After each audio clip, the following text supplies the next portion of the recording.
This dirty little girl grew up to become an astonishing beauty. In the end, she fell in love with a nobleman's son and built a family with him. But in 19th century England, relationships across different social classes were strictly restricted, and romances that weren't considered a proper match were not allowed. Emma was born in a decaying seaside village. She lost her parents at a very young age, and she had no choice but to be raised as an orphan by her uncle. Her aunt did not treat her kindly. Not only did she exploit Emma for all kinds of hard labor, she would also beat and scold her at the slightest excuse. Yet fate showed her no mercy. One day, on her way home, she was kidnapped by human traffickers. No matter how she screamed for help, it was useless. When the traffickers saw that Emma was rather pretty, they thought about selling her. Emma struggled desperately. She used up every ounce of strength she had. At last, she managed to escape, but she had no money. Her body was small and frail, and after going without food for several days, she could only beg wherever she went, hoping to find some work in exchange for a tiny piece of bread. After many rejections, she finally met a kind-hearted person and was able to get a simple meal. Fortunately, Emma was clever. Relying on the survival instinct she had since childhood, she managed to scrape by selling flowers and doing odd jobs, until she met a kind woman named Mrs. Kelly. Kelly, saying that she needed a maid, brought Emma home with her. For the first time in her life, Emma had her own room, though she was officially a maid. Kelly treated Emma like a daughter, teaching her reading and culture. Her harsh childhood, combined with Kelly's education, shaped her into a strong and independent woman. One day, a nobleman named William Jones came to visit his old teacher Kelly. Before he could even knock, Emma suddenly opened the door. Emma realized she had recklessly knocked into a guest. She quickly crouched down to apologize, but the moment William looked at Emma, he was deeply captivated by her beauty. And just like that, William and Emma had their first brief encounter. Time passed quickly, because Kelly had matters to attend to. William had to take his leave, but before he left, he couldn't help but steal one last glance at Emma. Emma also noticed that William had forgotten his glove. She hurried to chase after him, but in the end she couldn't catch up. The next day, William hid in a corner with a bouquet of flowers, hoping to catch Emma as she stepped outside, but he never got the chance. Emma had gone to the market early that morning. Disappointed, William wandered into an antique shop, planning to buy something that caught his interest. Perhaps it was fate. As the shopkeeper eagerly showed him items, William suddenly caught sight of Emma passing by. At once, he chased after her. William called out to Emma with the bouquet in his hands. The two of them, meeting again, were a little shy. William invited Emma to take a walk with him. As they strolled through the park, William kept bringing up little topics, like how adorable the squirrels in the trees were. But Emma felt awkward. Her glasses were no longer strong enough, and she couldn't see anything far away. William then offered to buy her a new pair of glasses. Just then, the sky began to drizzle. They shared one umbrella, and William walked Emma home. At the door, they promised to meet again. That night, Emma gazed at herself in the mirror. Thinking back to William during the day, she felt shy, but then remembered the gap between their social classes. Silently, she set her glasses aside. The next day, Emma gently declined William's offer to buy her glasses. William felt a little disappointed, but he quickly composed himself. He insisted on giving her something anyway. Hearing that, Emma couldn't bring herself to refuse him again, so she said she wanted a lace handkerchief. When William heard this, he ran excitedly into a shop. He bought her the very first lace handkerchief of her life. That evening, Emma kept touching the handkerchief in her hands. The night was quiet, but her heart was anything but calm. On another day, William waited for Emma at the antique shop again. When Emma passed by, he immediately ran after her. Silently, he took the basket of groceries from her hands and walked her back to Kelly's house. When Emma tried to return his forgotten glove, William stopped her just in time. He said he wasn't in a hurry to take it back, because this way,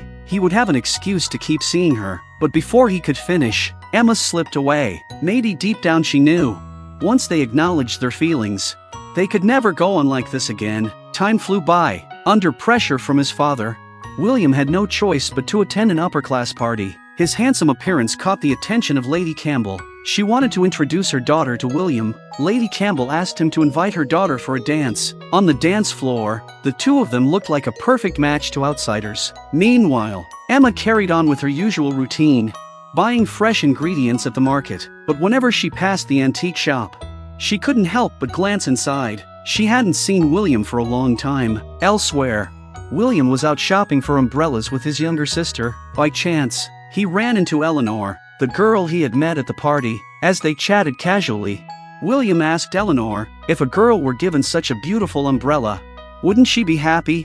Eleanor, blushing, said she would. Everyone around assumed William was buying the umbrella for Eleanor, but when it came time to pay, William explained it wasn't for her, and apologized for the misunderstanding. As William left the shop, he happened to be spotted by Emma passing by. She instinctively turned away, terrified that William would notice her. Perhaps it was her own sense of inferiority, or perhaps the unease from the hoax she once carried in her heart.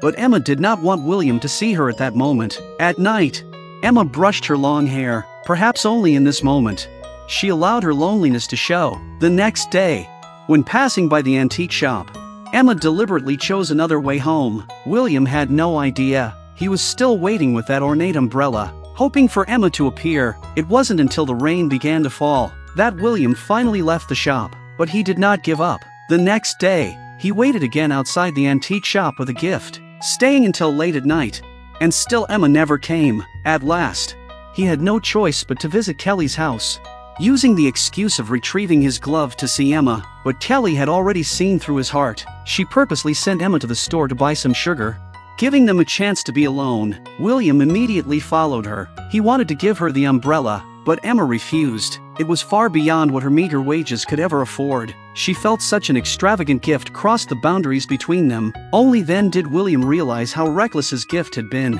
He explained that he only wanted to see her smile again. He promised not to give her presents anymore, and only wished that Emma would sometimes spend a little time with him. Perhaps William's sincerity touched her, so Emma agreed. Even though she had always tried to keep her distance from William, love was never something anyone could truly control. That day, the two of them finally broke free from rigid, old-fashioned rules, acknowledged their feelings, and came together. But a love that crossed class boundaries was destined to be difficult. Just as their bond was deepening, Kelly passed away from illness. Overnight, Emma lost not only Kelly, who had been like family, but also her job. She could no longer remain in Kelly's home. She had no choice but to return to the remote village where she was born. Emma knew that once she left, she might never see William again, so she went alone to his home, wanting to say goodbye. But William's younger siblings looked down on her for being a maid. They believed Emma must have been seducing their brother, and that was the only reason William ignored his status to be with her. When William heard of Kelly's death, he rushed to Kelly's house to find Emma, but she was already gone. He thought they had missed each other forever. Yet just as Emma was about to leave, she ran into William returning home. He ignored the stares of others and pulled her tightly into his arms. In that moment, the helpless Emma felt warmth she hadn't known in so long. But this scene made William's father Richard furious. Even though William argued passionately, Richard struck him across the face. Emma had no choice but to leave. From then on, rumors spread of a nobleman in love with his maid. High society whispered about Emma's background. Through others, William learned of Emma's tragic past. Only then did he realize he had never truly understood her. He regretted focusing only on his own feelings, without ever recognizing the enormous pressure Emma carried. He knew that if he forced her to marry him, she would never withstand the scorn of high society. Emma would only become gossip and mockery for others. And so, though they were deeply in love, both chose to step away for the sake of the other's happiness. The day of Emma's departure came. She would remember everything here. When William heard, he rushed to the station. He didn't know which train Emma had taken. Desperately, he searched through every carriage. At last, he saw Emma about to board. He shouted her name as loud as he could. They met one final time before parting. After a long silence, William tried to ask her to stay, but Emma simply said, "Thank you," and those words stopped him from saying anything more. Emma turned away and boarded the train. The heavy slam of the doors sounded like the breaking of their bond. With the conductor's whistle, the train began to move. William ran after it, calling Emma's name again and again, but she never once looked back. She was afraid that if she did, she wouldn't be able to stop herself from running into his arms. William, utterly heartbroken, collapsed onto a bench at the station. Just then, a ragged little girl asked if he would buy some flowers. He bought the bouquet. At the same moment, Emma too purchased the same flowers. They were lilies of the valley, and their meaning in the language of flowers carried a promise. that they would meet again. After parting from William, Emma left London alone and went elsewhere to work as a maid. Perhaps it was fate, but because of her excellent skills, Emma was chosen by Lady Dorothea, who asked her to accompany her to London to attend a friend's son's engagement party. But Emma did not know that this friend's son was William. After Emma's departure, William often thought about their time together. He became quiet and withdrawn, refusing every social engagement arranged by his family, until he met Eleanor. Eleanor knew very well that William could not forget Emma, yet she chose to wait patiently. Perhaps her persistence reminded him of Emma, or perhaps William believed he would never see Emma again. In the end, under his family's arrangement, he accepted his engagement to Eleanor, and so, the engagement party was held. At this time, Emma returned briefly to London, accompanying Lady Dorothea to the party. She never expected that Dorothea's friend would turn out to be William's mother, Aurelia. But Aurelia did not recognize Emma, for she had lived abroad for many years, and only rushed back upon hearing of her son's engagement. Since Aurelia lacked a companion for the event, Dorothea suggested that Emma dress up and attend the engagement party at Aurelia's side. Soon, the two ladies carefully dressed Emma, though she was a maid. Kelly's years of education had given her a scholarly air, combined with her natural beauty.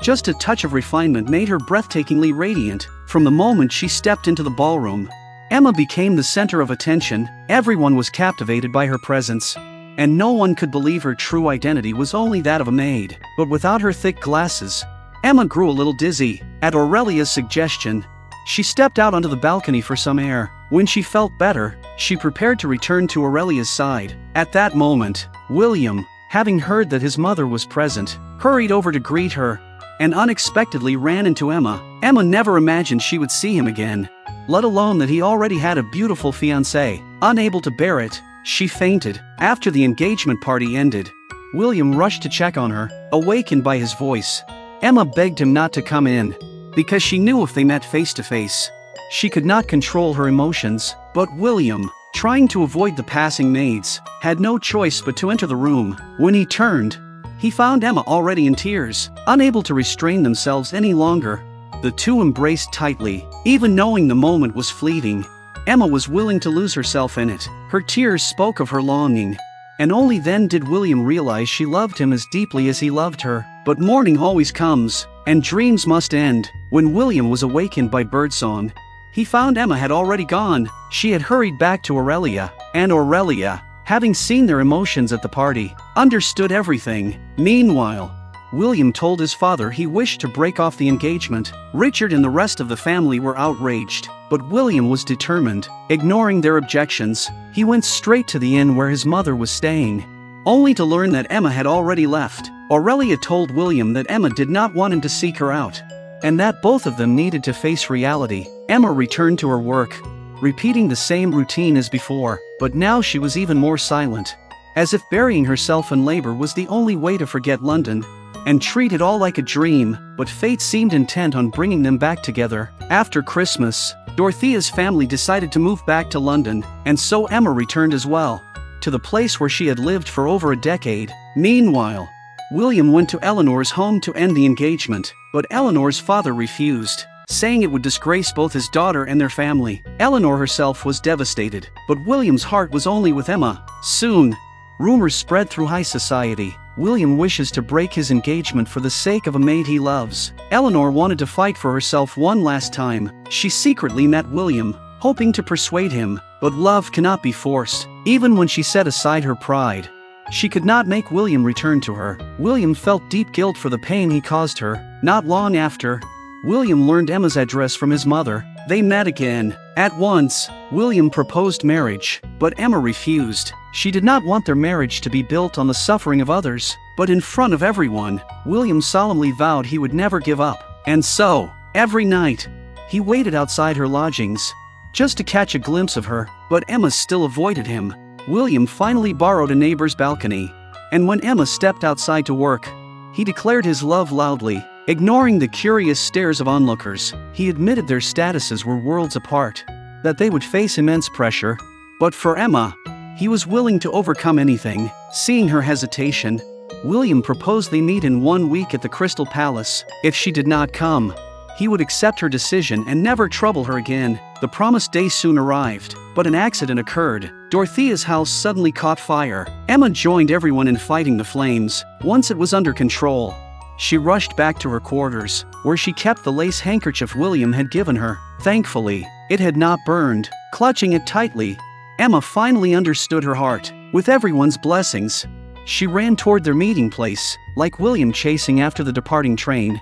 Emma now chased the last bus, but this time, she caught it. Emma arrived at the Crystal Palace just in time. The crowd was overwhelming, and the two searched desperately for each other. It was not until closing time that Emma finally spotted the familiar figure in a corner. William, as if sensing her, looked up. At last, the two lovers overcame the wall of class that divided them, and embraced each other tightly. Holding on to the warmth they had longed for, William once again proposed. This time, Emma agreed without hesitation. Afterward, Emma and William bid farewell to Lady Dorothea's family. Richard finally accepted his son's choice, and Eleanor, having let go of William, met someone who truly cherished her. Life returned to its proper course. Later, William and Emma had 4 lovely children. They lived happily together on their estate, the gardens filled with lilies of the valley. It was then that Emma told William for the first time the flower's meaning. Happiness will return. And with that, Emma's story came to a perfect close. May you who read this story also find the one you love most.